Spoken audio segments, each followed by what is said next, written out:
Area 210, where the dreams don't fade. From the river walk nights to the Alamo shade, we rise together through the highs and the lows. Area 210, it's the life that we chose. We're rising together on a Wednesday over at P.F. Chang's La Contetta. This is the Area 210 podcast powered by P.F. Chang's La Contetta and Hard Rock Cafe San Antonio. Joe and I talk sports and pop culture. We talk a lot of Spurs. Welcome to all those who are new to the Area 210 podcast. This is a great place to be. We've been doing this for 2.5 years. I believe this is episode 560, if I'm not mistaken. Yep. We do a fantastic job. And you know what, Joe? I'll be honest with you. We have the best sports talk show in town. We do. I do. I agree with you. And you know who else agreed with you? One of our new listeners that was watching us yesterday. He said some nice things about us. So shout out to you who you just found us randomly on YouTube, because he's like, I never get recommended any like Spurs podcast or anything like that. And he tuned in and watched, and he's like, hey, you guys are pretty entertaining. He goes like, he liked watching the show, you know? So thank you. We are legit. This is professional quality podcasting. Okay. Yeah. You know, this is how it's done. Joe, lots to get into today. We finally know who the Spurs are playing in the playoffs. What a great start to the play-in tournament last night. You had Charlotte and Miami going into overtime, 1-point victory. You have the Trailblazers and the Suns going toe-to-toe. Went down to the final minute. The Trailblazers pull off the victory. Danny Avdija over Dylan Brooks for the win, baby.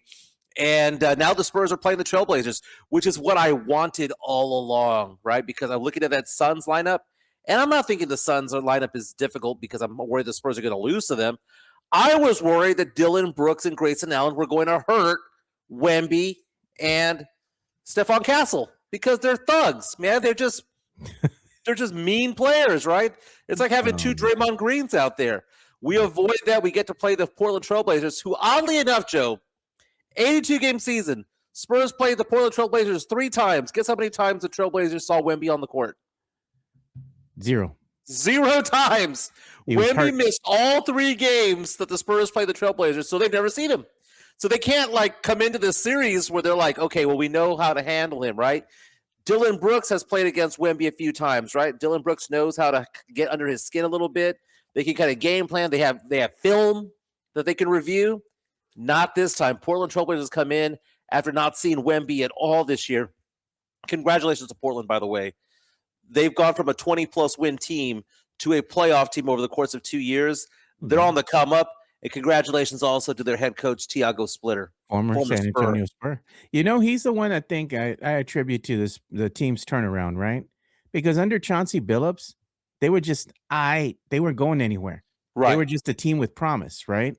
But it took Tiago Splitter, right, a former San Antonio Spur, of course, but also a former NBA player, to come in just like Chauncey, but he had a different mindset, right? I think it gelled well with this team, this young team, right? Because he's not really old too, right? So, I mean, I think it was a perfect fit. It seems like they responded well to Tiago. So congratulations to the Blazers. But more importantly, Tiago Splitter, he's done a heck of a job with this team, man. So he's got them playing at a high level right now, and they look like they're poised to, you know, take on the San Antonio Spurs, and this is going to be a really good series. I think it'll be competitive, even though I do pick the Spurs to go ahead and dispatch them easily.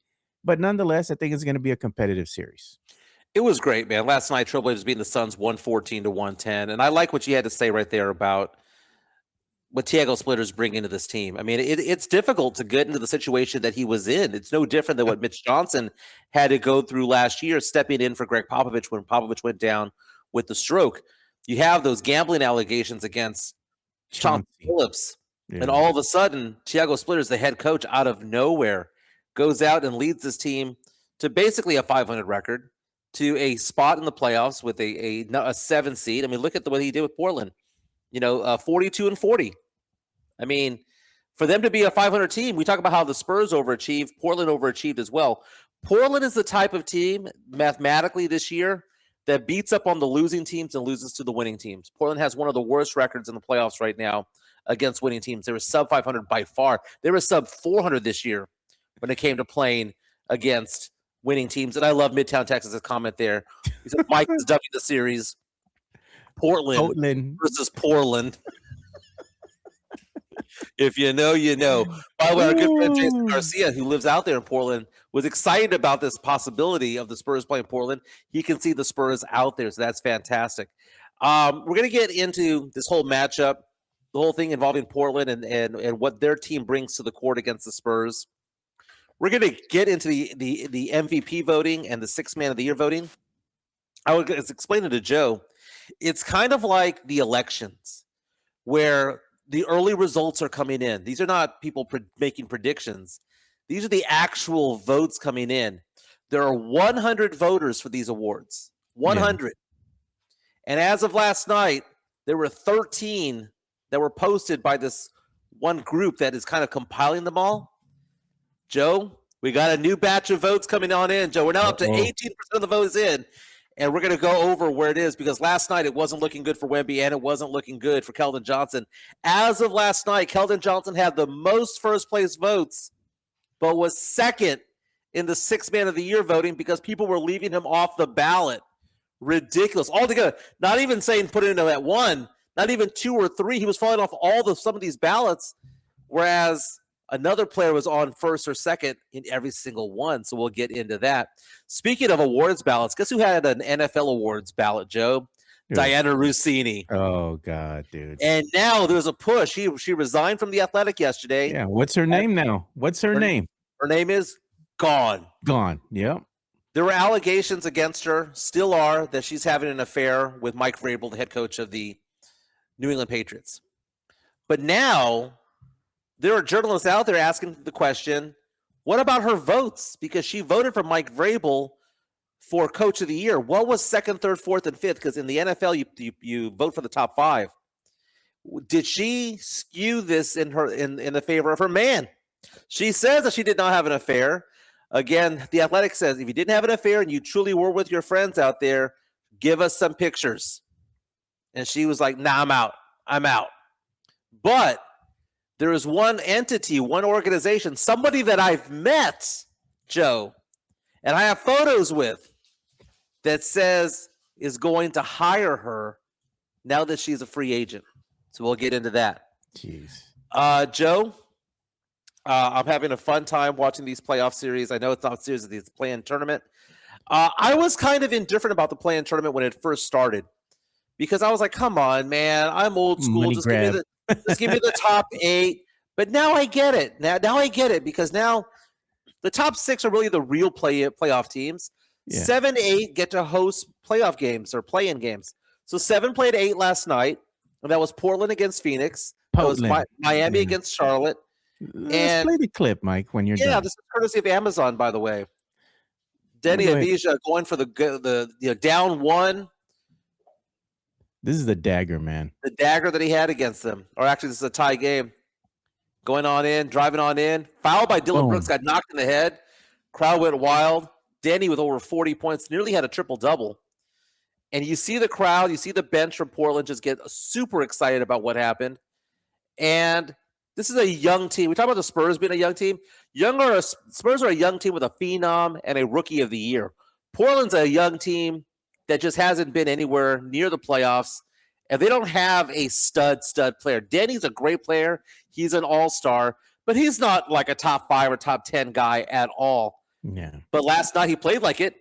Over 40 points played. This was the other game that they was playing. And this one was interesting too, because the Heat and the Hornets kept going back and forth, much like the Suns and Portland, right?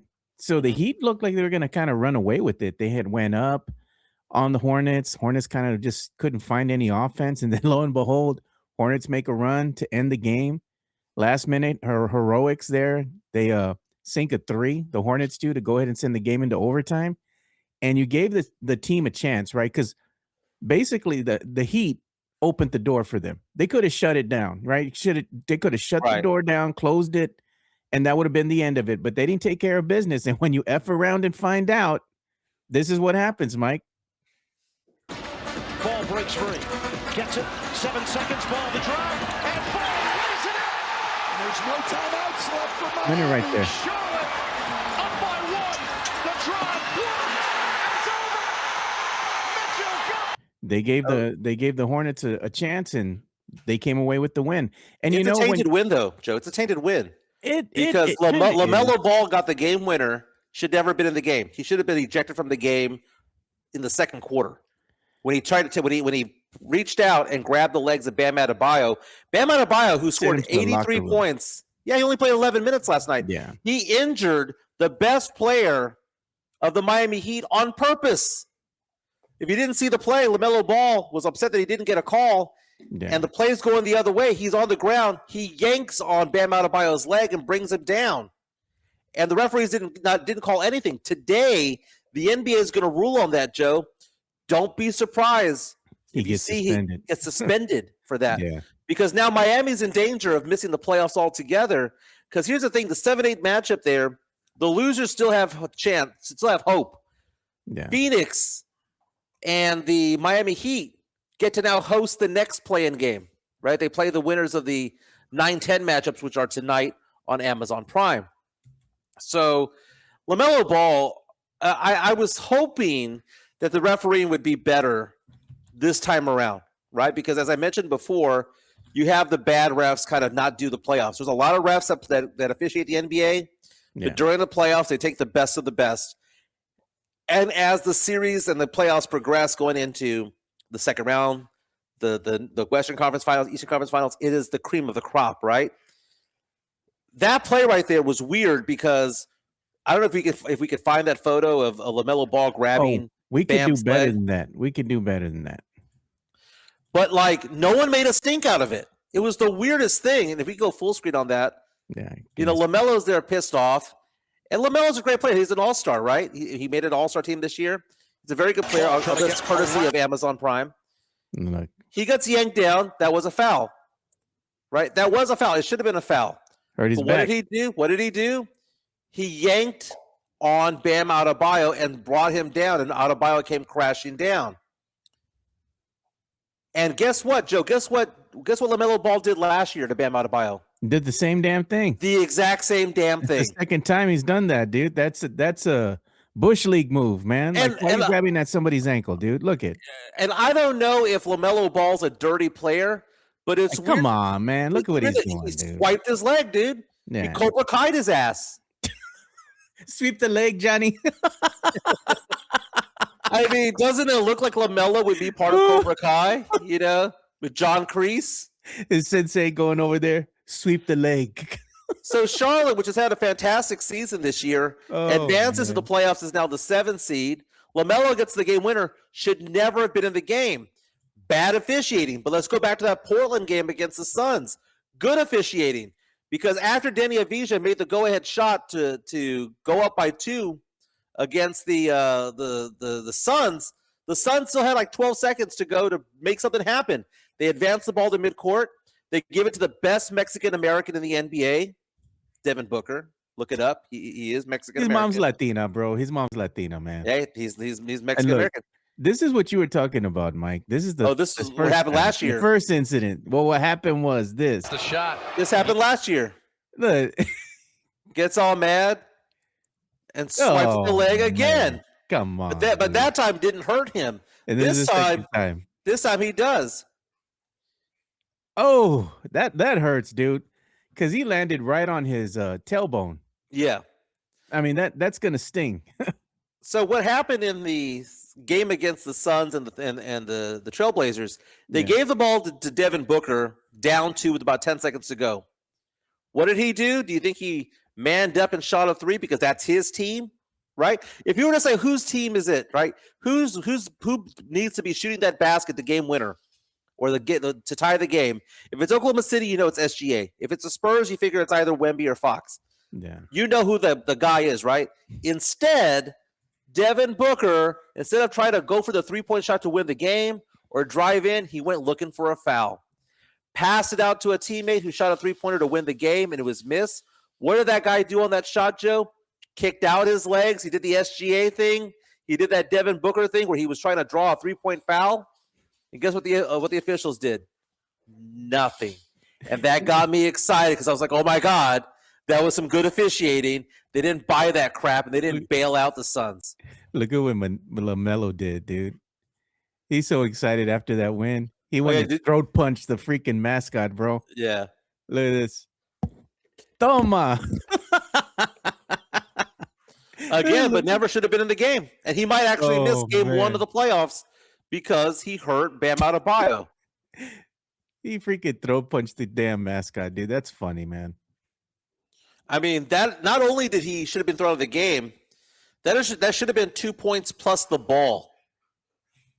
Can you imagine, Joe? We saw this before when the Spurs back, was it 2016-17 when you had Kawhi Leonard go down with an injury? Yeah. Because Zaza put his leg out on purpose. You know what's funny too? I saw Zaza on the sidelines over there for the Golden State Warriors, man. I think he's part of their staff now. Mm-hmm. Yeah, but that was a dirty play, putting your foot out. That was very Bruce Bowen-esque, Mike. Yeah. You remember? Remember Bruce Bowen? Who did he take out? He took out Kobe. And who was the name of that other guy that hit that corner three on the Heat that sent the game into the series into Game 7? What was his name? What was that brother's name? Ray Allen? I think it was Ray Allen. It was Ray Allen or somebody else. I remember that Bruce Bowen did the same thing. They went and hit a three, and then when they were coming down, he stuck his leg out, stuck his foot out so they could land on the foot, and then they would kind of twist their ankle. That was a move that he would do. That was Bruce Bowen's finishing move. People are commenting on my microphone saying this a little. You got to turn it up a little bit. Turn it up a little bit. Turn it up or turn it down? Turn it up. All right, how's this sound? Keep on going. Keep on going. How's this sound? That sounds good. 1, 2, 3, 1, 2, 3. All right, everyone, apologies for that. I was getting over dramatic there. I don't know if I was too loud or too soft, but thank you for alerting me to all that. But I was excited that the whistle was not blown in that game between the Portland Trailblazers and the Phoenix Suns, because you don't want the officials to be the reason why a team lost, even though the Heat have that argument there. Yeah. Would you be against the NBA suspending LaMelo Ball in the playoffs? I mean, if they were going to do that, why didn't they already call the play? Call it right when it happened. You're going to call it after the fact? They didn't see it. I mean, I get that they finally get to see it, but the damage already been done. So I'm not opposed to them imposing some type of penalty on him now that they have time to review and look and see what actually happened, because he took one of the best players out for the Heat, right? He took out Bam Adebayo. And this is the second time he's done that. So I'm not opposed to them doing that. I'm just saying it would have been better if they had imposed something right when it happened, because that could have changed the trajectory of the game, and we could be talking about the Miami Heat easily dispatching the Hornets and moving on. But yet we're talking about the Hornets dispatching the Heat in overtime. And you look back at it, and there's a lot of factors that go into why a team wins. But you look at that exact play, and that play right there is kind of the play that determined the outcome, right? Right. So we have a comment from July 93-26 saying the NBA needs to send a message. Sadly, it's already too late, but it still needs to be disciplined. And that's where you're going with that, Joe. It's like, the NBA oftentimes will upgrade a penalty, right? If somebody gets called a foul, they'll say it's a flagrant 1, or they'll upgrade a flagrant 1 to a flagrant 2. It's kind of difficult when there was no call. Yeah, no call. And there was no call because there was no stink being made about it. Like, no one stood up for Bam Adebayo. No one made it so that the referees had to go look at it. The referees thought that it was just a random. Not even Coach accident. Spo went in there and be like, dude, he just took out my player. Like, what the hell? That's right. To me, that was warranted of the coach getting a T. Exactly. Stick up for your player and get, light a fire under him. That way they can come out and play with some fire and be like, you know what? They're going to do this. We're going to go ahead and play them physical from here on out. Punch them in the mouth. Because at the very least, that's a flagrant foul. Yeah. Very least. Money talk. Here comes the money. We do got a super chat. This was coming before we even finished the timer, dude. So shout out to Greg for the 99-cent super chat. We appreciate you, man. I wanted to address it before it got buried. Very nice. Say happy belated birthday to Tornado Analyst, by the way, who's one of our happy birthday diehards over here. So Spurs will play the Portland Trailblazers, again, a team that has never seen Wemby this season. And I know a lot of Spurs fans were looking at Danny Avdija last night, and man, do you know who had a big throbber for him? It was Greg Popovich. Coach Pop, yeah. Coach Pop loved Denny the second he got into the NBA, and people thought he was soft. Why do they think he was soft? Well, because he played European ball. He's Jewish. All the different things that you're going to have out there that people are going to have some crap about on, And that's not right, man, because, Manu played in ball in Italy. Tony played in France. Wemby played in France. It doesn't matter if you play in Italy or your ethnicity. It's stupid. But Denny's going to be somebody that the Spurs are going to have to keep an eye on and throw somebody at, because he's kind of like Alperen Sengun-ish, just better in the sense that he does a lot. He could pass, he can rebound. Kid was clutch last night, man. He is clutch, and he's also very amped up. Yeah. He throttles at 12 on a scale of 1 through 10, right? Yeah. Kind of like Spinal Tap. He takes it to 11. And Denny yesterday, that team right there is sneaky in a lot of different ways. They're all right, Mike. I mean, look, they're going to be a good team, right? It's going to be a good matchup for the Spurs. I'm not saying that Portland's going to go in there and, take them to a game 7. The Spurs should dispatch them easily. I'm just saying, They like, maybe should. for the first half of the game, it might be a little bit of competitive, and then the Spurs will kind of run away with it in the second half. But nonetheless, I just think it's going to be a good gauge for the Spurs to go up against an opponent that's going to put up a bit of a fight, not just lay down and let them roll over them and go and dispatch them easily in 4 games. I think that the Blazers might sneak in 1 win and it'll be a gentleman's sweep. Yeah, gentleman's sweep sounds about right. I mean, Denny's their best player by far. Donovan Clingan was their starting center yesterday, only had 2 points on 1 of 6 shooting. They do have a very young and a very mature backcourt. They have Scoot Henderson, who, man, when he got drafted right behind Wemby, everyone thought, man, this is going to be like the next big guy, big thing, like Dylan Harper is this year. Scoot has been erratic. He has shown flashes, but hasn't shown any consistency. Last night, played just 17 minutes and 9 points scored. Drew Holiday, he's a champion, is also on that team. Played 38 minutes last night, had 21 points. Jeremy Grant, who is like always perennial 6th man of the year type of guy, is their 6th man. They're not very deep, Joe. They're not. They're not. The Spurs have a deeper roster, and then when you're like, okay, who's going to guard Danny? You could put Castle on Denny. You could put Carter on Denny. You could put Harper on Denny. I mean, you got options, bro. Like, he's going to get a bunch of different looks. I don't think it's just going to be one person that's going to be guarding Denny. I think it would be conducive to the Spurs to not just put one person on him, but put several.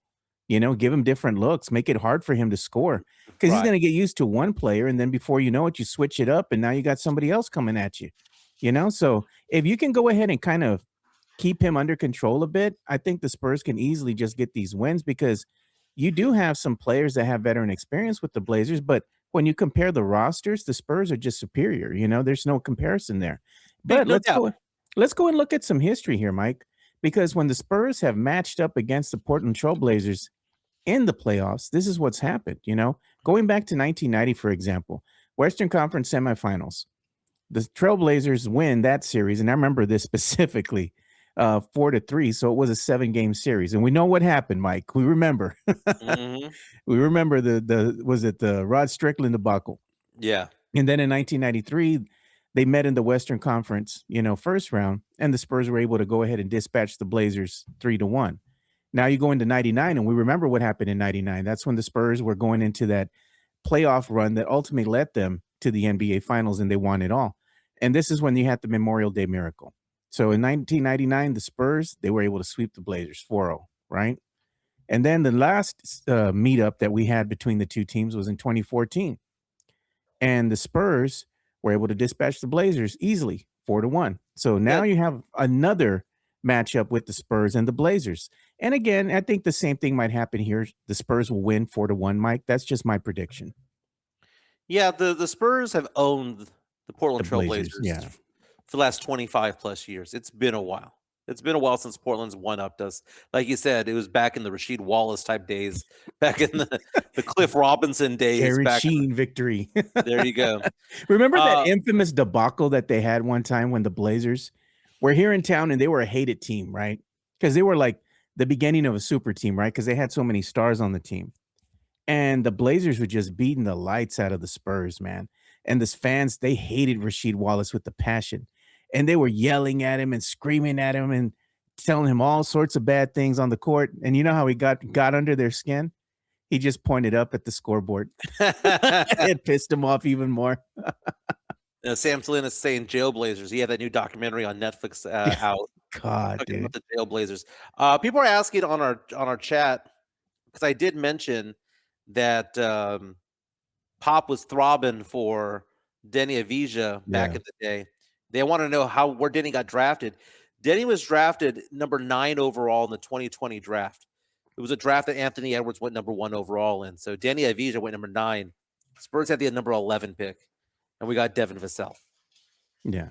So I was under the assumption that year that the Spurs wanted Avija 1, like that was like the top of their board, that they thought they could get at 11, but he got picked number 9 overall by the Washington Wizards at the time. Spurs got Devin Vassell at 11. Halliburton went 12. Look at what Tony Ornelas says. Denny just needs a hard foul to shake him up. Well, if he needs a hard foul, you know who you put in the game for one hard foul? Luke Cornett. Or you put in Mason Plumlee. I just need one. Big fella, go out there and get him. That's funny. That's funny. So, Joe, the awards are coming out pretty soon. They happen during the playoff series. Later on, second, third round, they announce who the MVP is, Defensive Player of the Year, and all that stuff, right? Well, there's a group that has a tracker that is online. And the way that the votes work is for MVP or Sixth Man of the Year, you get 5 points if you have a first place vote, 3 if you're a second place vote, and 1 point if you're a third place vote. They tally it all up. Whoever has the most points gets the victory. And right now, as of last night, I made a post on Twitter when there were 13 votes in. Well, now there are 18 votes in, Joe. So some new votes have come in. And as of right now, 18% of the vote in, because 100 people vote for the All-Stars, for the MVP, Sixth Man of the Year, all that stuff, right? Right now, when it comes to MVP, out of the 18 first place votes that are in, SGA has 12. Nikola Jokic, actually, is out of 16. Nikola Jokic has 3, and Wemby just has 1. Guess who's the one person so far who has voted for Wemby as the MVP? Kevin O'Connor. Kevin O'Connor of Yahoo Sports. We talked about that yesterday. Doesn't Windhorst have a vote? He does, but his has not been announced. So here are the ones that have been announced, right? So you have Stan Van Gundy, Dan Devine of Yahoo, Stan Van Gundy, who does the games for Amazon Prime and NBC, Rob Mahoney of The Ringer, Zach Harper of The Athletic, Chris Mannix of Sports Illustrated, Chris Broussard of Fox, Michael Pena of The Ringer, Kendrick Perkins of ESPN, Kurt Heelan of NBC Sports, Kevin O'Connor of Yahoo Sports, James Herbert of CBS Sports, Frank Isola of Sirius Radio. He also does a lot of those TV shows like Pardon the Interruption on ESPN. Ryan Russillo of The Ryan Russillo Show, Bill Simmons of The Ringer, Kurt Goldsberry of The Ringer, and you have Ben Golliver of The Independent. Their votes have already been tallied up right now. Tonight, we're going to have Sam Amick of The Athletic make his announcement today. But as of the 16 votes that have been tallied, so 16% of the vote is in, Wemby is currently in third place. Wemby has the most second place votes right now with 5.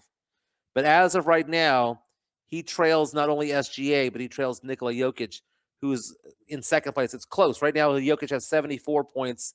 Wemby has 65 for second place, Joe. What got me confused was Sixth Man of the Year.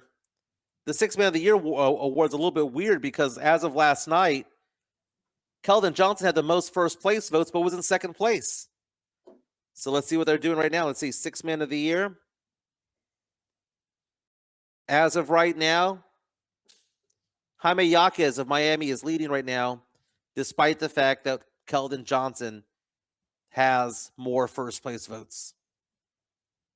It's just a weird thing. And why is that? Jaime Jaquez of Miami is first or second place on every ballot that's been submitted so far.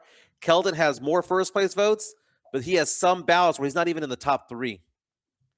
And then I found this to be interesting, Joe. Coach of the Year.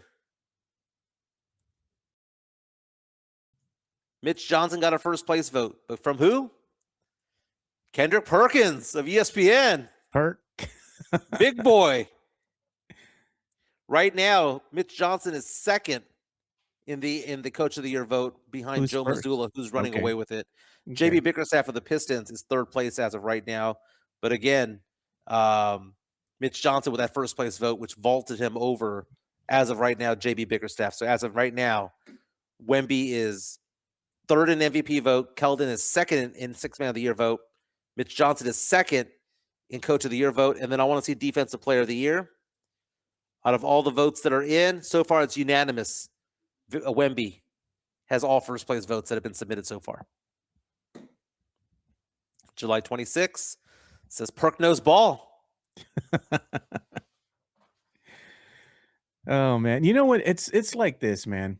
It's going to be hard pressed, I think, for Wemby to win the MVP, only because in order for him to be the unanimous, let's say, choice for MVP, the Spurs would have to be number one in the Western Conference, and that didn't happen, right? That was not to be. But you look and see what his impact is on the game, and what he means to the San Antonio Spurs.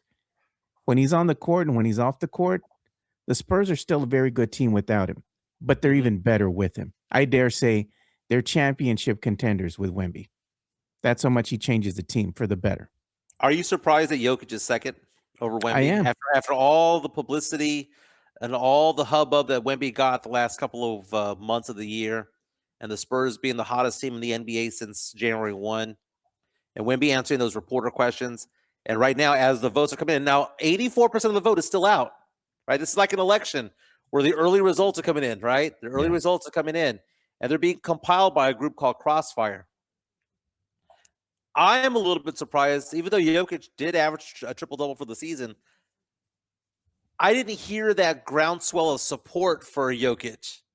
It was about, is it SGA or is it Wemby? And right now, Wemby's fighting for second, much less trying to get the number one spot. That's not going to happen. The question is Wemby going to get second? Right now, Jokic is ahead of him. To me, that is surprising because you look and see what happened with the Nuggets, right? I mean, they were riddled with injury and whatnot. They didn't have the same type of season that the Spurs had. They're they finished, I believe, number 3, right, overall in the West. No, the Nuggets, if I'm not mistaken, the Lakers finished 3. Okay, then they might have been 4. Oh wait, no, 4. it is the Nuggets. It is the Nuggets. So the Spurs will play them in the second round. Yeah, because so I was the like, Nuggets finished 3rd. Yeah. So they finished 3rd, and they looked better near the end of the season than they did in the beginning, right? Because again, they were riddled with injury. Jokic, I mean, he still can play. I mean, but the thing with Jokic is that I don't think he changes the game that much for the Nuggets. You know, it looks like the Nuggets are not just Jokic, but they're a product of the other players that surround him as well, right? Because they didn't have Aaron Gordon. Now they have Aaron Gordon back, the Nuggets look like a better team. They've even beaten the Spurs, right? But again, they've beaten the Spurs, and the Spurs without who? Without Wemby, right? And that's what it is, you know? But I don't know, man. To me, that's surprising. Why would you still go ahead and give him the nod at 2 and not Wemby? Is it because they feel Wemby hasn't done enough? I mean, I think he's done a lot. And they even said they were talking about him, Mike, like on the 4-Letter Network and a lot of these national talk shows. And they were saying, you know, in the beginning, Wemby was kind of passive, right? He's trying to figure things out, putting his head down, you know, trying to go ahead and force things. And then he started to kind of get a little bit more comfortable, Mike. And the one thing that he made an adjustment to his game, the inside out, right? So now he plays off of Castle well. He can play off of Harper well, right? They have that little give and go action. They have the alley oops that he breaks free, and they're like, just throw him the ball. He's near the rim, just throw him the ball. He's going to grab it, and it's going to be a dunk, right? Within 10 to 12 feet, it's a dunk. He's learned to go ahead and utilize his skill set, right, and make the team better. You look at his passing ability, his court vision, right? The ability to get in the correct spots now on the court. He's evolved his game so much. He's more of a versatile player than Jokic at this juncture, right? So how is he still looked upon as the number 3rd option in MVP voting? It doesn't make sense. Yeah, and Jokic doesn't play defense. Let's No. call it what it is. And on No. top of that, Jokic leads the league in assists, but he leads the league in assists in the same way that Bam Adebayo scored 83 points, right? Bam Adebayo had 83 points, but he also had 40 free throw attempts in that game, right? Jokic assists. Jokic isn't like this visionary where he's passing the ball and he's finding people in outlets and all that stuff. He's not doing any of that. He gets phantom assists by handing the ball off on a screen. How that is counted as assist, I don't understand. You know, when Dak Prescott hands the ball off to a running back, Javonte Williams, it doesn't count as a pass. No, man. Dude, all of Jokic's assists are the same way. Screen, handoff, and then Murray runs or Gordon runs for 3 or 4 dribbles and then shoots the ball, makes it, or drives in for a layup. That handoff, Joe, is counted as an assist. So this crap about how Jokic leads the league in assists is bullcrap, because those should not count as assists. If those count as assists, then every single shot that is when a player goes up against Wemby and decides not to shoot or gets altered and it's not touched, then those should count as blocks. Because if Jokic simply doing this, screen, hand the ball off, and let a player go do something dynamic counts as an assist, then Wemby altering shots, Wemby preventing them from even wanting to dare to attempt a shot should count as a block. That whole assist line from Jokic is bullcrap. It's complete bullcrap. I can see the argument, but at the same time, much could have been said about Tim Duncan, right? He wasn't very flashy either, Mike. I mean, but he was a big fundamental, right? He just went ahead and killed everybody with just the fundamentals, you know, nothing flashy, just getting to his spots. He was a quiet assassin. He wouldn't talk a lot of crap. He would just be like, got you. You know, right. He dropped 20. You talk crap to him, he dropped a 20 piece on you, you know, right away. And that's how he got back at you. He wasn't very flashy, but it was just those fundamentals. And that's kind of what Joker is, right? Isn't he like a modern day Duncan? He just kills people with fundamentals, you know, nothing flashy, you know? You don't know anything about him. And JHN has been reaching out in our chat, powered by PF Chang Contetta, saying, well, if it's that easy, why doesn't Wemby do it? Because Wemby's not called to do that. And Wemby doesn't set screens. You set screens for Wemby, not vice versa. Wemby does set a screen, but he's setting the screen to roll out. Jokic is setting a screen to move people out of the way. There's 2 different body types, man. Completely different. JHNSB. Jokic living rent-free, and Mike said. There are phantom stats, Joe. There are some phantom stats. Like, you're going to blow up, man. Like I remember back in the day, Dennis Rodman grabbing rebounds at the end of a quarter, running to go get the ball, even though the ball can go out of bounds, no big deal at the end of the quarter, just so that he could catch it and count as a rebound. It's phantom stats. It's the same way, man. Going out of bounds, being dramatic to catch that phantom ball. Yeah. I mean, what I don't understand is, how is that an assist? I mean, people are saying that I have high blood pressure when it comes to it all. Yeah, you do, man. I'm back down. You're throbbing, Mike. But let me ask you this, Joe. If Wemby is at the free throw line and he finds Harper cutting back door, Castle cutting back door, catches him and gets a layup, how is that worth the same assist as Jokic setting a screen and going like this? Mike, you're nitpicking here, man. It's like style points. You know, that's one's 100. Like Joe, I'm 49 years old. I've been watching basketball my entire life. I've refereed high school basketball for 14 years. I had no idea, Joe, that literally handing, not a pass. What is an assist, Joe? It's a pass, right? Yeah. But literally handing the ball off to somebody who then takes 4 or 5 dribbles, makes a move on a player, cuts in for the layup, or takes 4 or 5 dribbles and shoots a jumper, that counted as assist. I was 49 years old when I realized that that's facts. And you're going to say that he leads the league in assists. Bull crap. Pass the ball then. Pass the ball. No, man. His assists are handoffs. We had this good, I was going to say, we had this good comment by Spurs Ann. And she wanted to ask, guys, what should Wemby do to combat Joker's lob? It's high. I mean, it's too hard to tell because the Spurs only played Wemby twice this year against the Nuggets. So you don't know what it's like to they haven't adjusted to each other yet. And I don't think that Wemby needs to make many adjustments at all.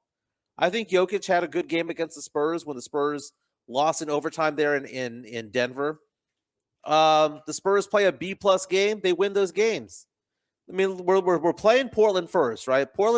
If Portland plays an A+ game and the Spurs play a B game, the Spurs win by 12. No. So I'm amped up about this. Spurs don't play till Sunday night.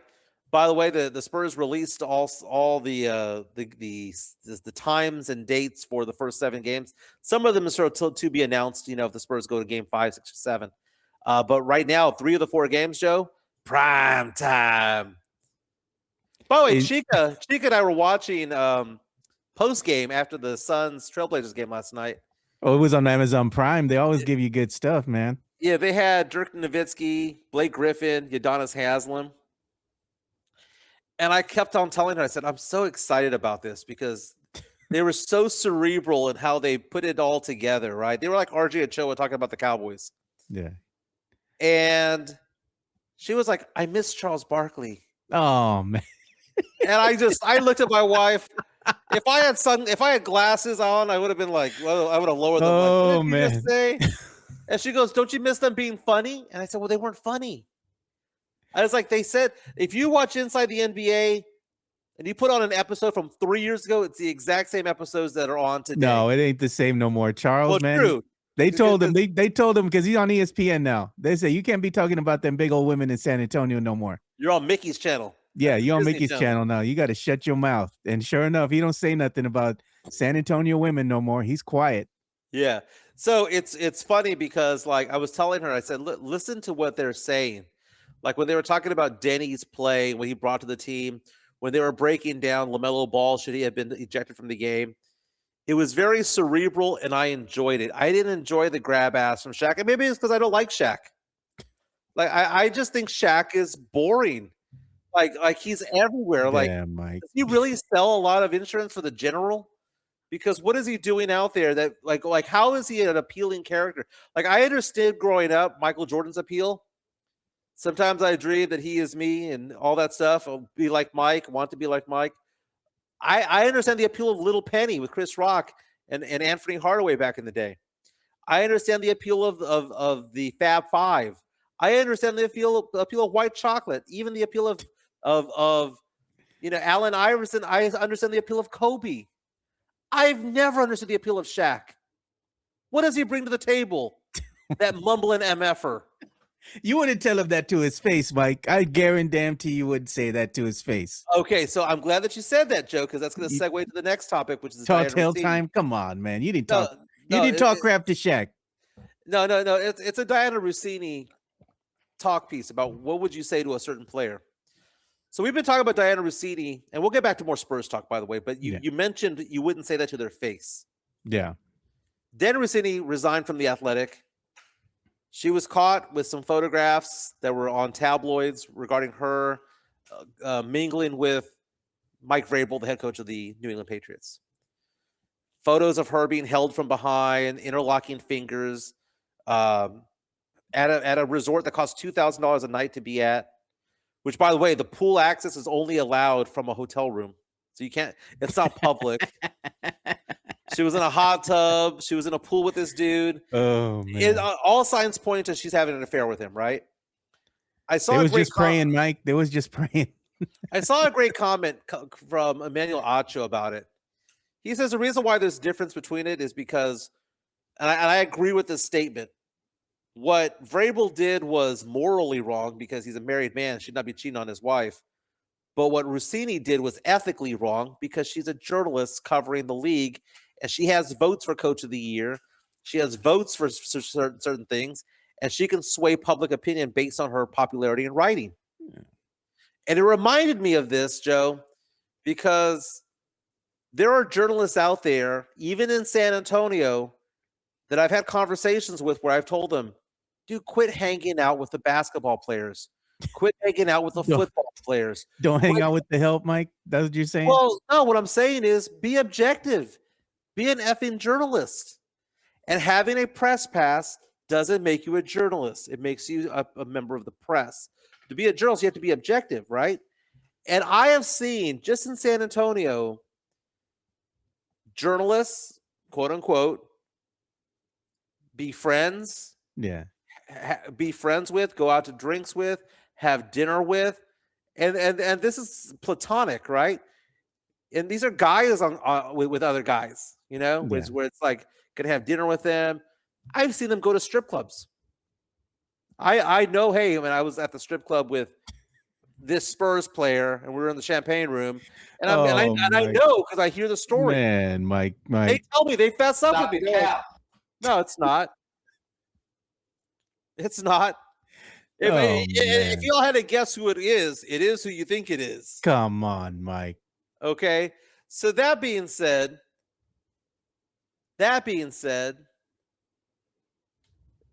I hate it when Joe, you and I have 2,700 subscribers on this podcast. Guess what that entitles us to, Joe?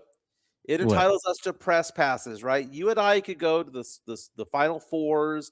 The Sweet 16 is going to be in San Antonio next year. We could go to the Alamo Dome. We can go to the UTSA football games, Spurs games. You and I, because our podcast here at 210 is legitimate, has a viewership, has the subscriber base, you and I can easily just call the Spurs and ask for a press pass. You and I don't do that, though. Yeah. I know the guy that runs that, dude. I could email him and be like, hey, Heartbeat. Yeah, Heartbeat. give me a press pass. But we don't do that. Why, Mike? Why? Because we want to be fans of the game. We don't want to be boys with the players. You go and ask one tough question, bro, you're going to be gone. What's your name? Gone. Well, I think that the new regime, post-pop, has a little bit thicker skin. And they're also winning. So it's like, what are you going to criticize them about right now? Right? I mean, hey, you criticize me, you look like an idiot. If we won 62-20, right? Yeah. But the point I'm trying to make is that if you're a journalist, you're not supposed to be boys with the players. And if you're a journalist, you shouldn't be effing them either.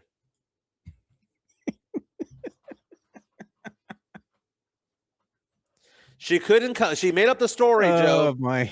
She made up the story. And I enjoy Diana Rossini's comments, right? I mean, her opinions, her reports, all that stuff. She knows ball. I would say that of all the female reporters out there, her and Mina Kimes are probably the two most. But that being said, I got a little crush on Mina Kimes. She kind of cute, man. If you float that way, I guess. Kind of cute. She got that little nerdy look to her. She all right. She's a Seahawks fan. You know, she worked as an economist, a journalist for the the Economist, like what Forbes or Fortune, all that stuff. Yeah. She wrote a column about how her dad took her to Seattle Seahawks games and how much she enjoyed it. And that was like a big part of her life. And that's how ESPN got attracted to her. True story. But the thing about Diana Rossini, though, is that she's ethically wrong because there are ethics to sports journalism. There's ethics to all journalism. And she crossed a line. And she lied about it. And then now she resigned from the Athletic. Why did she resign, Joe? Because she didn't want the investigation to come out and say that she was a cochina. If you resign, guess what they don't do, Joe? They don't investigate anymore. The Athletic goes, okay, well, we're just going to move on with our day. And she's going to hope that one day goes away. So is she going to get a new job? Well, the person who's coming out saying that he wants to hire her already, Joe, is somebody that I met at Super Bowl Radio Row, drunken at a party, Stu Gatz, who has since separated. John Wiener is his real name. He has separated from the Dan Le Batard show. He's starting his own thing. He has his own podcast. He is publicly coming out and saying, if she needs a job, I'm here waiting for you. You know who could use her? Stu Gatz. The Dan Le Batard show with Stu Gatz. Because he's gone now, right? Stu Gatz isn't a part of that. They decided to part their ways. It's not like Mike and Mike in the Morning where Mike Greenberg completely shafted Mike Golick. Bro, they hated each other, man. Near the end, they couldn't stand each other, dog. It was funny, man. Yeah, Golick found out about him being let go from that show after 20 years together by going on Twitter and reading about it. And would the other greenie be like, no, bro, I'm good. I got another job lined up. Yeah, and it wasn't that. And it wasn't so much. Like Golick has talked about this, by the way. He's talked about the fact that not only did he find out by social media that the show was over, Greenberg had already had a new show established with a new studio. Like Greenberg was miles ahead. When they say you get divorced, somebody was divorced, had been divorced 6 months before. They already had a plan in place, bro. They had a plan in place, right? So Golick is there thinking, hey, we're fine, right? We're fine. I know we're not getting along right now. We're fine. But Greeny on the down low was getting a new studio, getting a co-host, hiring a director, hire a producer while still doing a show. Man, he did Golick dirty, man. Just man Hey, up. Just man up. who still got a job on the 4-letter network? Greeny. Yeah, man. Well, but Stu Gotts, apparently that seemed to be on his own, because guess whose boss Lebatard was? Who? Stu Gotts. Stu Gotts was the one who hired Lebatard to that show, and for many years was Lebatard's boss, even when they were working together. It's kind of weird, Joe. Kind of weird. It is what it is on that end. Joey Khan says, Diana said, and here's the Bill Clinton voice, I want you to listen to me. I did not have sexual relations with that man. 24 hours later, what happened? For I have sinned. Oh, Jimmy Swaggart. I remember that, man. All right, Joe. We're going to talk about the NFL draft, which is a week away. We're going to have our party to celebrate the NFL draft next Thursday at the Hard Rock Cafe, downtown San Antonio. It's 8 days away. You know, ESPN is known for their mock drafts. Well, Mel Kiper Jr., just 1 week away from the draft, released his most recent mock draft. And guess what, Joe? He says the Cowboys are going to make a big trade. Let's talk about it on the other side. Let's give some love to Hard Rock Cafe San Antonio. Yeah. The Hard Rock Cafe, San Antonio, is Riverwalk dining at its best. With great scenic views, along with its amazing collection of rock memorabilia, there is something for everyone. Enjoy happy hour weekdays from 3 p.m. to 6 p.m. with $8 and $10 appetizers, $5 domestic drafts, and $6 craft import drafts at the bar only. Try some of the Hard Rock Cafe's legendary steak burgers, or my personal favorite, such as the grilled salmon or baby back ribs. Make sure to visit the third level and enjoy the DJ as you take in the city skyline. The Hard Rock Cafe is a proud sponsor of the Area 210 podcast. Fantastic place to check out a game. Fantastic place to take your kids, man. The downstairs area, you have that area where they sell the shirts, all the merch of Hard Rock Cafe. Fantastic place. They have the upstairs area with the bar. You have all the memorabilia out there, all the good music. Hard Rock Cafe San Antonio is a great place to hang out. Good date night place. And again, our draft party is going to be Thursday, April 23rd, 111 Crockett Street. This is sponsored by P.F. Chang's Contetta, but again, it's taking place over at the Hard Rock Cafe. I got to get the updated graphic because the party's going to start at 6. The draft starts at 7 o'clock, right? So we get there about an hour early because we want people to trickle in, you know, and it's cool. It's cool to like get there early. And then the people that get there early, we usually pull up to the bar and have a drink or two, talk some BS and shop, whatever, you know, about our teams and whatnot. It's always good to hang out with the gente, man. So come on out. You know, it's going to be starting at 6 p.m. It'd be nice to see you guys out there. Mm-hmm. You know, the Dallas Cowboys have 2 first-round draft picks this year because they had that trade with Micah Parsons last year to trade him to Green Bay. Got Green Bay's first-rounder out of it. That being said, what are the Cowboys going to do about it? Picking at 12 and 20.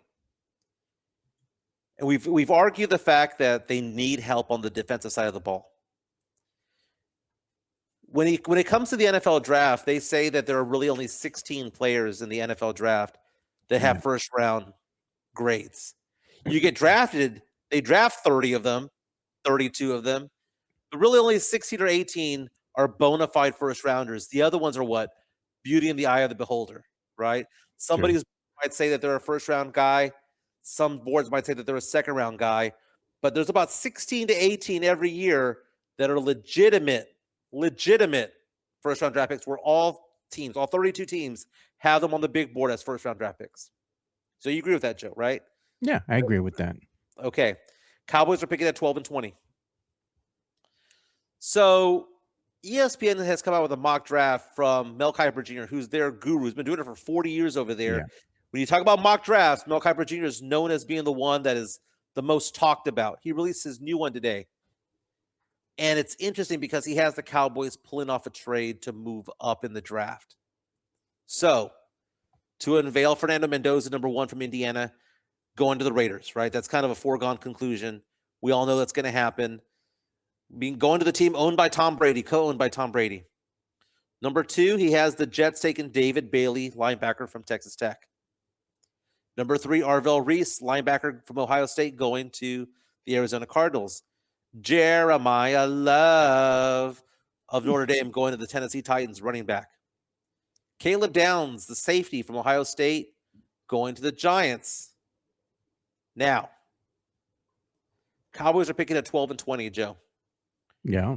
Would you rather the Cowboys keep their picks at 12 and 20 or do what Mel Kiper is predicting, trading up with the Cleveland Browns, trading 12 and 20 to move up to number 6? I wouldn't be opposed to that, Mike. It just depends on who the Cowboys think that they want. They have it would be Sonny Styles, the linebacker from Ohio State. If they feel that that's their guy, of course, because they traded away Micah Parsons, right? Right. And if this is going to be your guy that you're going to go with, then you got to make a move. Like the days of just waiting, oh, let's see what happens. Let's see who lands in our lap. Those are gone, man. If you really want this pick, make a move. Be aggressive, make a move. Hell, maybe they can move up higher than 9. Well, I mean, to move up to 6 for Sonny Styles, it says, why get him? He's the number 4 overall pick in the draft. He has explosive energy, 43.5-inch vertical leap, Joe. 43.5. Can jump. NBA players have 36 to 38. He ran the 40 and 4.46, had 77 tackles last year for Ohio State. Would the Cowboys benefit from trading 12 and 20 to go up to number 6? I mean, if you think he's a future Hall of Famer, if you think he's a stud linebacker who will be there forever, that you can pin because if you're going to move up in the draft that way, Joe, he would need to be the cornerstone of the defense. You don't add him to the defense. He is the defense. You build around him. I wouldn't be opposed to it. Rest of the draft, by the way, he has Carnell Tate, wide receiver of Ohio State, going to the Commanders. That's 3 Ohio State guys in the first 7 picks. And then he has my Saints taking Mr. Short Arms, the alligator arms himself, Ruben Bain, defensive end of Miami.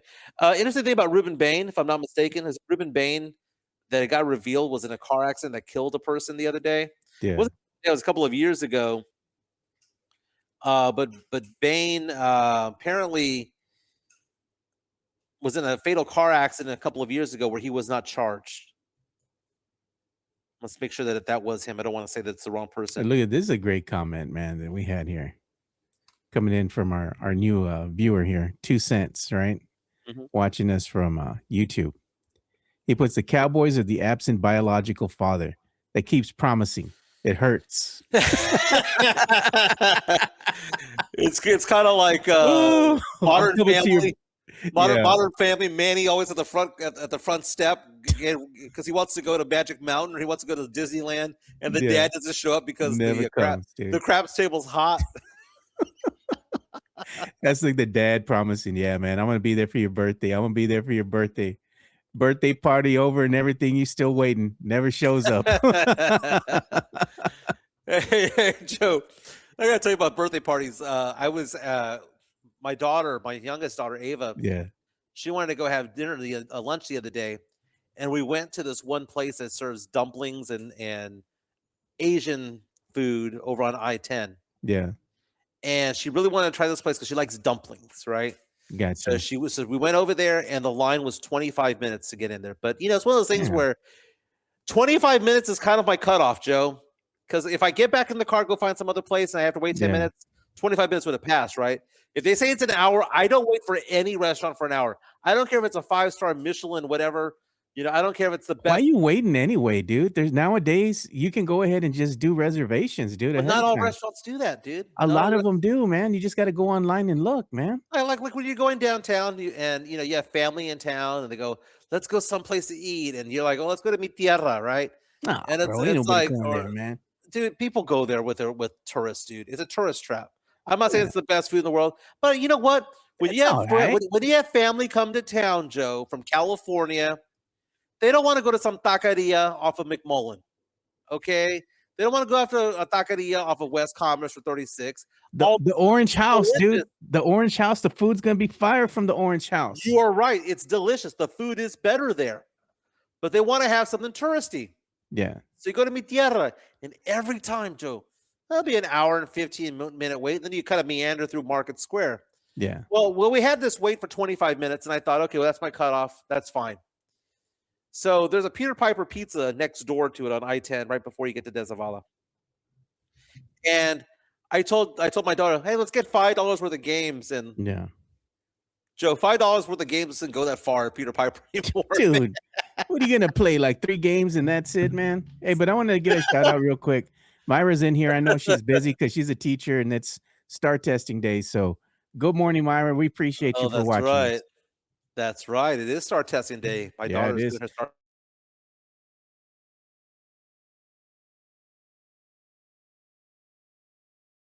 Antonio. JTSB likes the emphasis on tierra. Mi tierra.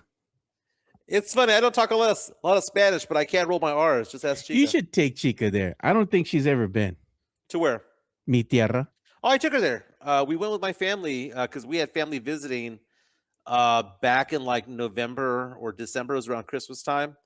And we went to Mi Tierra. She saw all the murals and all that stuff. And the devotion they have to the Virgin Mary and Selena Quintanilla, a little bit bizarre.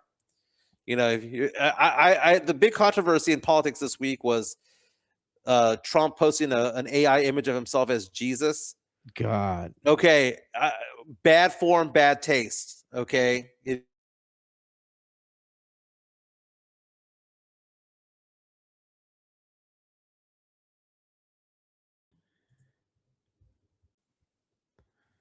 All right. Oh my God! Oh my right. God! I say something bad. I wasn't saying anything bad about Selena Quintanilla. It's because you're talking about the Orange Man. Oh, is that why I got a flicker? Yeah, they're YouTube. listening, Mike. But I was basically saying that Mi Tierra having an altar to Selena Quintanilla is a little bit bizarre. Yeah. All I'm saying. And they have we didn't show the schedule, but they do have it out already for the first round of the playoffs for the San Antonio Spurs. I retweeted that out. I believe I got it from like Don Harris and also good friend of the show here, Paul Garcia. He does a Spot Up Pod. He had tweeted that out too. And they're showing a bunch of different schedules. You got the Eastern Conference, you got the Western Conference. So we're going to go ahead and show the schedule that they have slated for the San Antonio Spurs and the Blazers matchup in round 1 of the playoffs. So first game, to nobody's surprise, we already knew it was going to be on Sunday. It's going to be prime time, 8 o'clock here Central. And that's going to be on the Peacock Network, NBC. On Tuesday is the second game, right? So this one is, again, slated for a 7 o'clock, not an 8 o'clock, but a 7 o'clock tip-off here in San Antonio. And here's the late game, Mike. It's happening on Friday, 4:24. That's quite a bit of a gap, right? They have a little bit of a gap there between the games. And that's going to be happening at 9:30 p.m. on Amazon Prime. And then the fourth game, of course, is happening on Sunday, 4:26. That's going to be in the middle of the damn day, man, at 2:30 p.m. on ESPN. That's early, dude. Well, I mean, that is an early game. The Sunday games mean more to the NBA than the Saturday games. The diss in sports in the NBA is playing the Saturday early games. At least people watch sports on Sunday, Joe. They're tuned to that. But the fact that the Friday night game is going to be so late is fine because it's Friday night, and most of us have Saturday off. Yeah. So I'll be perfectly fine. If it was a 9:30 tip-off and it was on a Wednesday night, I can see why Spurs fans would be a little bit concerned by that. But look at that, Joe. If the Spurs can sweep and be done with it on April 26th, they can get another week off, which would be amazing. And look at what JHNSB. JHNSB is also always a pessimist, dude. Spurs always lose on Sundays. This is bad.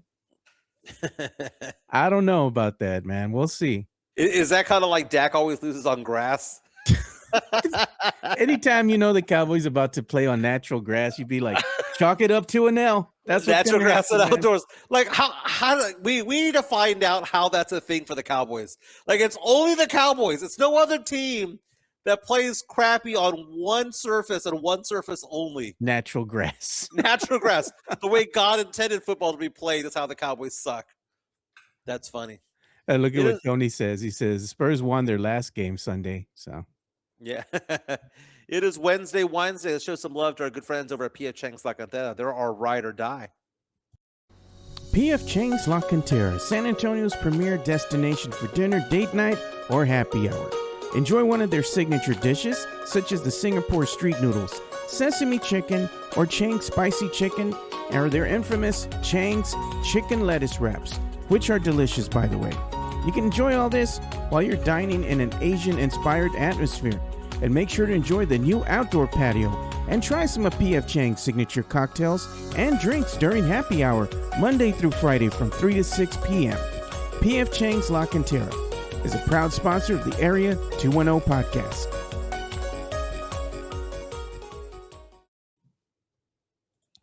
Very cool. PF Chang's La Contetta also has their craft cocktail selection going on right now for $8.99. You have the lychee martini, you have the jade margarita, the lemon drop martini, all fantastic drinks. Great place for a date night.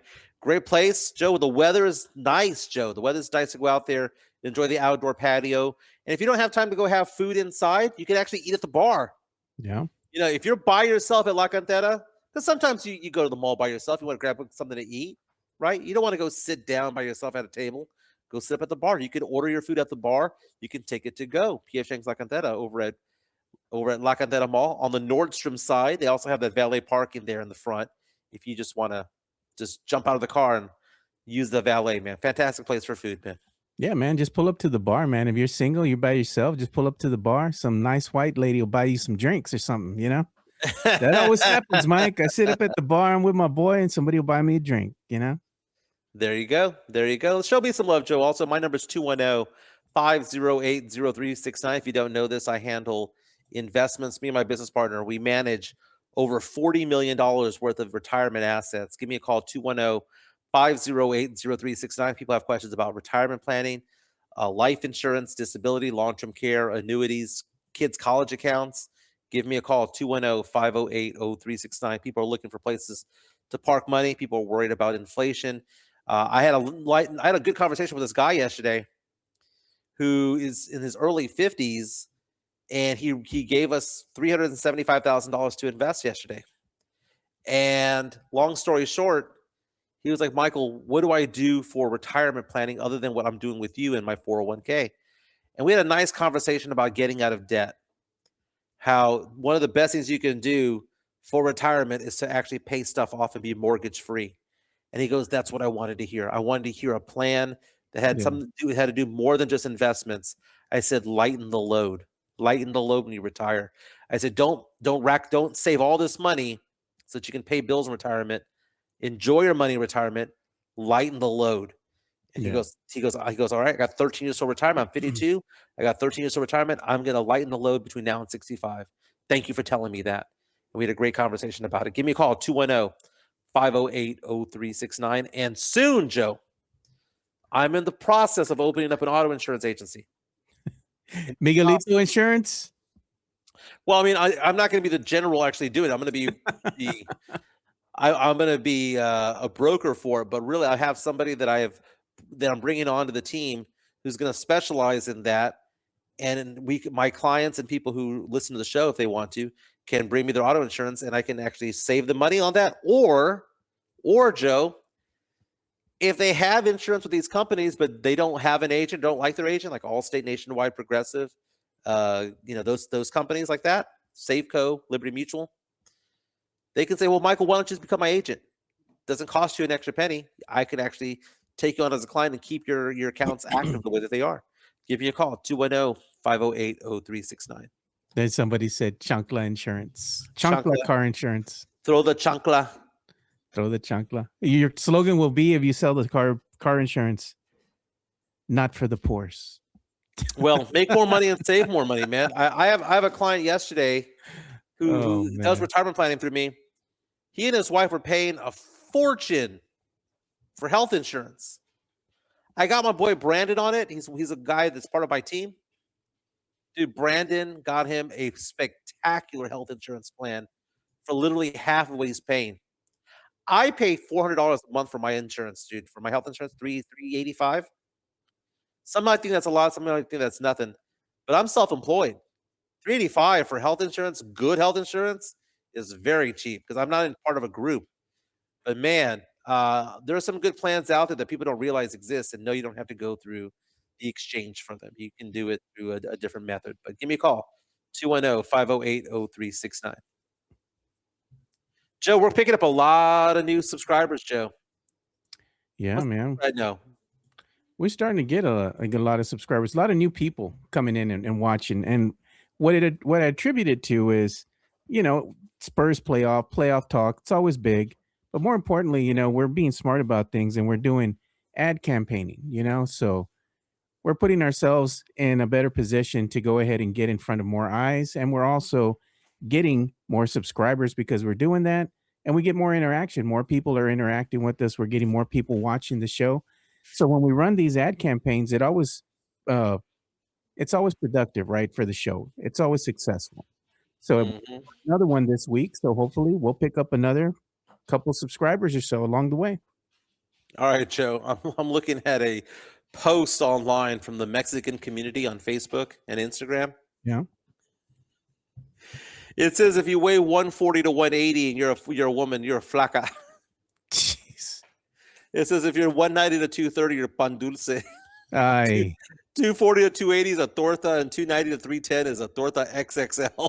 God. Why, Mike? Joe, I don't know why I came up upon that. But Spurs Ann was saying something too, because she says, like Charles Barkley will say, "Oh, the big old women here in San Antonio and this and that." But she says the same thing could be said about the men, right? Because there's just not big old women; they're big old men here in San Antonio. So I was Right. like, all right, I'll give you that too. Can't discriminate. Well, I mean, like I said, when I was in San Antonio last week, I realized that the portion sizes for every place that I ate was just stupid. You can was feed just- like 2 people off of that plate, man. Well, Chica and I have started to do that. I'm gonna give you an example, right? I picked up Chica from the airport the other day. She went to go visit our daughter in Miami, and we came back over, and we decided to have some dinner, right? And we realized that we oftentimes just take home food or whatever the case may be. We shared a dinner plate and an appetizer. We had leftover food. Yeah. We normally would have had just 2 entrees, and it's so bad. I go to San Antonio, Joe, and I puff up, man. I get like 4, 5, 6 pounds extra over just 4 or 5 days, and then I Yeah. come back and it takes me a week to shed those weights. And I know what that weight is, Joe. It's salt. The water It's- weight. It's water weight from Yeah. all the food that is served in San Antonio. It's so salty. So not only is it like too much food, it's too salty. And Joe, between the high blood pressure and all that stuff, I've gotten that under control. Unless I'm talking about Jokic having phantom assists, I get that under control. But I feel good, Joe. I mean, I need to keep losing weight. I'm going to Europe in about 6 weeks, and I would love to lose 5 more pounds. Do we can between now and be then. a Speedo ready? No, I'm a 49-year-old man. I'm not going to have be Speedo. No Speedo? Texas Latina says Cheesecake Factory serves a ton of food as an entree. Joe. Jeez, man. She's not lying, dude. So I went on a date one time before I met Chica with some woman, and I stopped going out with her because of how much she ate at the Cheesecake Factory. Like that was I'm done. She got that huge ass entree from the Cheesecake Factory and wolfed it all down, and I left half of it there. You lost all respect. Started nibbling. She wasn't a big girl, but she was like, Oh man.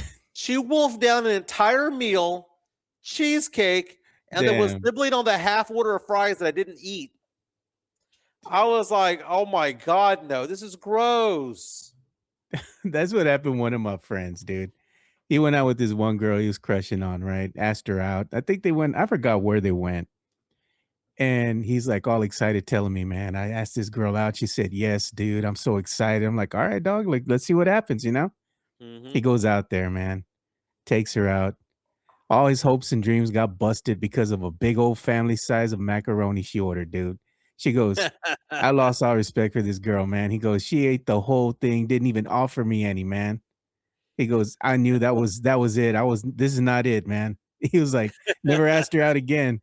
And then he would Yeah. see her at work and she'd be like, hey, what's up? And he was like, no, we good. Cheesecake Factory was a litmus test, man. And I don't even like Cheesecake Factory. I'll go there for like the dessert because I like the strawberry cheesecake there. Yeah. But like the food there is kind of it's just it's basically Chili's. My little And niece likes it there at the Cheesecake Factory because she likes burgers, right? And that's the one that just barely turned 13, my favorite one. And she's like, Uncle, she always wants to get a burger or something like that, right? She likes the right. BJ's Brew House and she likes Willie's, right? So she goes, my top burger, she goes, is gonna be Cheesecake Factory. She goes, the second, and she has a weird list. She's like, is Red Lobster. And she's like, Weird. third, she's like, is BJ's Brew House. And she's like, fourth, she likes Willie's, right? The Willie's Ice House. And fifth on her list, dude, and I don't know why, she's like, McDonald's. She always wants McDonald's. That McDonald's is nasty, man. I like McDonald's breakfast. I'll be honest with you. The lunch and all that stuff I can't even stomach anymore. Joy-Con making me laugh by saying, she said, did you say steak? Deuce Bigelow. I think there's been some sort of mistake. Did you say steak? That's a big bitch. I know that's the girl who's really tall, but still kind of the same. He starts rubbing her feet. Isn't that the one he took when they went to the bowling alley, right? Yeah. Or was it the one that was a narcoleptic, the one that was always sleeping everywhere? The narcoleptic was the one he took to the bowling alley. And Yeah. Amy Poehler was the one who had Tourette's. He took her to the baseball game. God, dude. I look at the Sam Salinas is saying, take my niece to Twin Bros Burgers in Helotes. All right. Nice. I take her there. Nice. Them little girls always wanting to be spending my money, Mike. Like every single time. I gotta make more money. You're an That's ATM. why I work. Joe, let me ask you this, Joe. Was it wrong for me to not date that girl anymore after I saw how much she ate? No, man. I guess. I mean, to each his own. I looked at Chica. We went to the beach the other day with some of her friends, and I noticed one of her friends has a big toe, not a big toe, like the middle toe, Like a club toe, like a big toe, like the toe's bigger than the rest of the toes. No, it was like a middle finger, Joe. It was like it bent inward like that. Why are you looking at people's feet, dog? Because I was sitting across from her and she had her feet out, and I looked at her toe, and because like right now, if I'm looking at my toes right now, my big toe and my second toe are roughly the same length, right? Her middle toe stuck out like a whole inch and a half longer than her fat toe, and it indented inward. I doubt it was that bad, dude. I doubt it was that bad. It was bad, Joe. No. I pointed out to Chica. Chica started laughing. She goes, I can't stop looking at her. It's like her foot's a size 7, but that toe makes it an 8.5. Damn. I look at Texas Latina saying babes old fashioned. I've had that. Lie. It's just like down the street from me, man. That's pretty good too. Yeah, T. Texas Terry's is that Austin trash. No lies detected. True. Very true. I like a Texas Hamburger Company on Babcock and Hebner. I don't know if that's still around. Look at Mike. They calling you out. Nobody judging others' toes now. Freaking shallow how? Yeah, kind of like Eddie Murphy and Boomerang. Looking at your woman's friend's toe. Inappropriate. No, it was looking at me, dude. It was looking at me. Man, dude. It was just an odd thing. Like that's some circus freak animal shit, Joe. I'm sorry. What's her name, Mike? What's her name? She would have been gone. That girl that I was going out with after we ate at the Cheesecake Factory, what was her name? Gone. You know what? I'm gonna text Chica and be like, "What's your friend's name that Mike was saying? The one at the big toe." Oh, don't, Joe. Yeah, let's go ahead and not do that. What's old girl's name? That's funny. Oh, Chica's all happy with her coffee. She got her Dutch Bros. So you were a good husband today? Good husband today. Yeah, it's funny because I'm one of the guys, and it should be this way, that if I don't want my girl pumping gas. Girls don't like pumping gas, dude. If you have a high quality girl, she does not pump gas, right? She don't So even she get out got the car, dude. she She don't got even get after out the car. she got after me today. In a weird that didn't get after me, but she was like, "Oh, I have no gas." And I'm there Okay. thinking to myself, "You didn't tell me?" Like, how am I supposed to know that? Like, am I supposed to like go out there every 4 or 5 days to see if she has gas? Like, what's the ruling here, Joe? Because Well, had I known last night that she didn't have gas, I would have gotten up and gotten her some gas. well, if But she just don't tell it's her car, right? yeah. Well, she That's drives on my her. truck. She drives my truck Okay, she drives your truck to work or what? every day to work because I work from home Okay. more often than not. Well, then that's on you, dude, because you should check, man. Dude, I don't drive the car during the week. I know, but I mean, if she driving your car, I mean, you want to go in there and look and make sure you got some gas in there. That happened to me this morning, dude. I got nobody else to blame but me. Like I was out there getting me some breakfast, and I was like, you know what? I just want some coffee or something to drink for today, and that's it. I didn't eat nothing. I just go and get something to drink.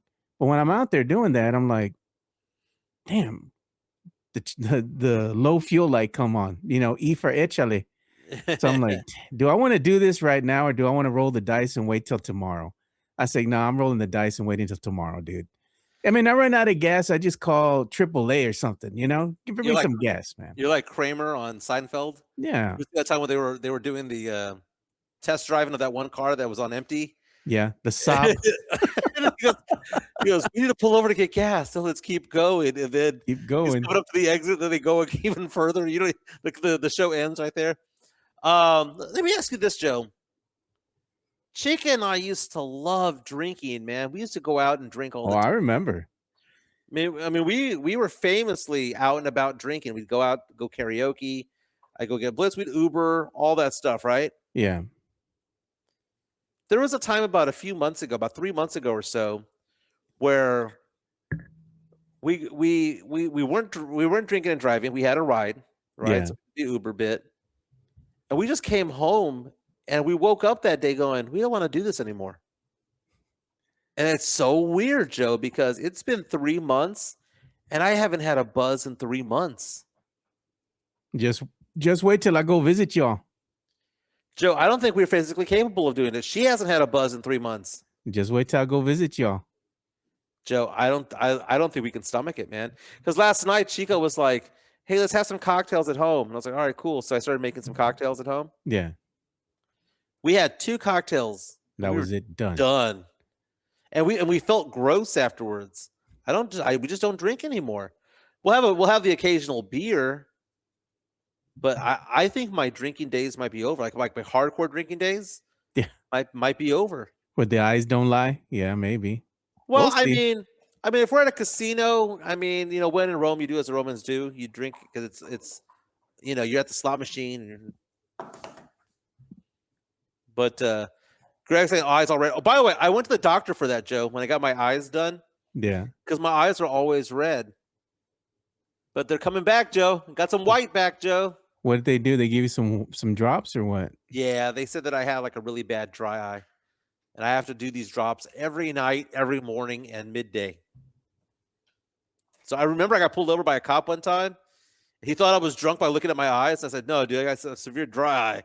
He goes, Look what Tex-Mex Frank is saying here. Says, yes, Mike, you need to stay on top of the gas. Only girls with big toes fuel their own cars. I'm gonna ask Chica, what's her girl's name? What's her name? Frank, her okay. Picture this like being her foot. She had one toe that stuck out like the rest, like beyond the other ones, and it bent. It's not that It was bad, gross, Mike. Come Joe. on, dude. It was a straight on talon, Joe. It was No, a man. talon. I bet you it wasn't even that bad. You just exaggerating, dude. Yeah, Mexican Junior says, "I don't understand drinking at home. I have to be out and about to drink alcohol." I felt the same way for a long, long time, but most recently, I have a good stash over here, and it's so much cheaper to drink at home anyway. Oh, Joe, I didn't tell you. We got rejected for that house that we put our bid in. Yeah. That was kind of like my dream house. And it turns out that we had the highest bid. So how do we have the highest bid and not get the house? Joe, I had 2 people tell me this, Joe, including our lender. You know what it was? Brown There skin. you go. The effing hillbilly did not want to sell me his house. He took a lower Damn, offer dude. because he didn't want me to have it. Damn it. You know, that's the same problem that's plaguing the Ticket 760 over there. What's that? They ain't got no color, man. Now the Sports Star. Yeah, they ain't got no color. I mean, Mike Taylor and I brought that up when we first got when I got let go and when I got laid off and when he stopped working over at Ticket. There, speaking of Ticket 760, one of the things that Mike Taylor told me a long time ago, he told us on our podcast when we first started 2.5 years ago, was that Ticket 760 is dying. Yeah. It's weird because Ticket 760, I think, is beating Sports Star in the ratings right now. I don't know how, dude. But they're dying in the sense that AM radio is going away. Yeah. And Ted Cruz, Texas Senator Ted Cruz, whether you like him or not, believes that it's an assault on, he says it's an assault on conservative talk radio, right? But really what's going on is, from what I've read, is that car makers are saying that the AM dial is somehow negatively impacting the computers within their systems. Like somehow or another, it crosses wires somehow. It's like this, man. When you look at AM across the board, and car manufacturers are always looking for something to take out, right? To cut corners. They don't want to have to go ahead and pay for the extra receiver, right? For AM. Just put FM in there. And even at that, Mike, if you ask me, in my honest opinion, there's no need to even put an FM dial in your car anymore because everybody's streaming their stuff now, right? So they're probably going to move away from that as well at some point. But AM as a whole, it's because there's a different consumer base now, right? You have the younger generation. People like us, the old talking heads, you know, we would still listen to, you know, sports talk radio, things like that. But nowadays, people like Gabby's age, for example, they ain't into that, dude. They're listening to music, man. They're listening to their crime dramas and podcasts and stuff. They don't care about what's going on AM terrestrial radio, dude. That's a thing of the past. Well, Ford, Tesla, BMW, and Volkswagen have already gotten rid of AM radio on their new cars. And they have for the past 2 years. And Mike Taylor was talking about this. He's saying that that's the trend. They're going to go away from that because people want to have good radio quality. And AM radio quality sucks. Yeah. So LG has a new gig, Joe? Everyone's talking about LG's new gig on Ticket 760. Yeah, he's got a new gig. He told me about it a while back. You know, they're working on something over there. So they got a new show coming out. I believe it's going to be on the Ticket 760. So Okay, so they're saying with Carl. Carl who? Carl Schoening. Oh, really? Yeah, that's Bill Schoening's son. Carl Yeah, Schoening. I worked with him at Sports Star. Very Yeah, cool. Carl Schoening's a cool dude, man. I've met him a couple times, you know, and I did the radio with him once or twice. Always a cool guy, man. He's really nice. Yeah, Carl is very cerebral when it comes to sports talk radio. It's kind of like listening to RJ Ochoa. There's some people who like to listen to people who are just fans of the game, and there's others who want to listen to like the full on details Yeah. of it, like the X's and O's and stuff like that. Carl Schoening does a good job when it comes to all that. You're not going to get from Carl, you know, wild takes or hot takes or anything like that. You're just gonna get X's and O's. That's what you're gonna get. He's a good guy, dude. I've done radio with him before, but it's different though because when you're debating me and it's kind of like Pledger on steroids. In the sense that, Pledger gets really deep into it. Yeah. He goes even deeper. So if you like that type of style, Carl Schoening's a good place to be. Yeah. Oh, I was going to say apologies to everybody too, because I got so busy yesterday, man. I wasn't even able to upload the show for Monday. So today I already got the other show ready to go for Monday. I just got to upload it now. So I'm going to do that one and the one for today at the same time. So you're going to have 2 episodes back to back. Wait, say that one more time again, Joe? Yeah. So I wasn't able to upload the show from yesterday. Oh, okay. Yeah, the podcast platform. So I'm going to have to do that one today plus today's show. So there'll be 2 episodes up there for today. Very cool. I will need. So we're gonna have our party on Thursday. Keep in mind on Friday that week, that not this Friday, but next Friday, we'll need a fill-in host on that day because I'm going to California for a wedding that weekend. My cousin Damon is getting married, so going to be checking that out, Joe. Yeah, we want to give a quick shout out though before we bring the show to an end because it's already getting late here. We want to give a shout out to Mario Salazar. He's a comedian from Texas. He's from the Valley. He's going to be doing his show at the Laugh Out Loud Comedy Club April 17th through the 19th. He'll be here 3 nights, 5 shows, and he's a pretty funny guy. So if you want to go ahead and check him out and support what he does, go ahead and go to the Laugh Out Loud Comedy Club. You can check it out. They have him up there on their scheduled events. So if you want to purchase tickets, you can go ahead and do that. Or he's going to be a guest on the show on Friday, and he's going to have some tickets to give away to the listeners here. So you can go ahead and tune in on Friday and also maybe win some tickets. Very nice. Very nice. Well, Joe, my dog is looking at me. He knows what happens at the end of every show. It's time to go play fetch. All right. Allie is ready to go. So everyone have a fantastic day. Again, thank you so much to PF Chang's La Contetta and Hard Rock Cafe for sponsoring today's show. Again, if you have any financial issues when it comes to retirement accounts, investments, life insurance, long-term care disability, and soon to be auto and home, give me a call. 210-508-0369. Everyone have a fantastic day. Spurs will be playing the Portland Trailblazers game 1 Sunday night. Looking forward to that. We'll be back tomorrow talking more sports and pop culture and Spurs. Maybe I want to get into this one topic, Joe, that I saw the other day of the most overrated bands of the 70s, 80s, and 90s. Oh, man. I saw one of those decoder, what's it called, articles. Maybe we'll get it. I think it's kind of funny. Let's get back on it tomorrow. Everyone have a fantastic day. All right. Be safe out there. We'll see you boys tomorrow. We're out. Peace. See ya.